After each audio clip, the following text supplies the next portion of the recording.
التي يسيطر عليها ماهر الأسد شقيق الرئيس السوري بشار الأسد، يؤكد خبراء بأنها بقايا سرايا الدفاع التي أسسها رفعت الأسد في الثمانينيات.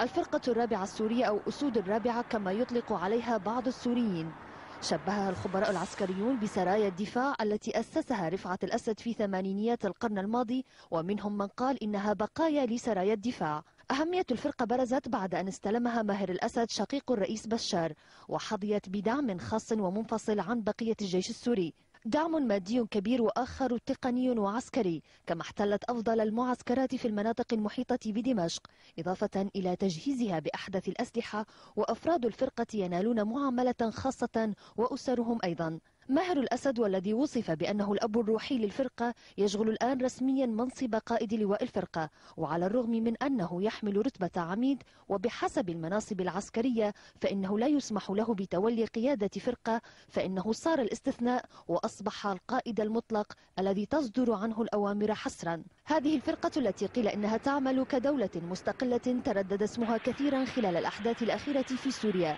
خاصة بعد أن انتشرت مقاطع فيديو تظهر عناصر من الفرقة وهم يقمعون المحتجين ويحاصرون درعا ودوما وبانياس وغيرها.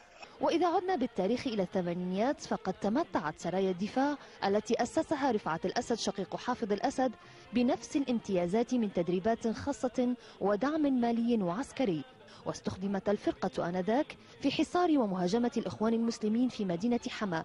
وفي عام 84 حاولت الفرقة بقيادة رفعت الانقلاب على أخيه في الحكم لكنه لم ينجح، وبعدها تم نفي بعض عناصرها وتسريح آخرين، في حين انضم قسم منهم إلى فرق الجيش الأخرى.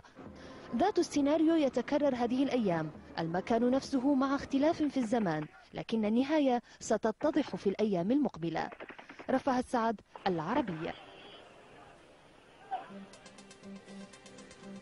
أخبار المساء مستمرة، يمكنكم متابعتنا على تويتر، فيسبوك.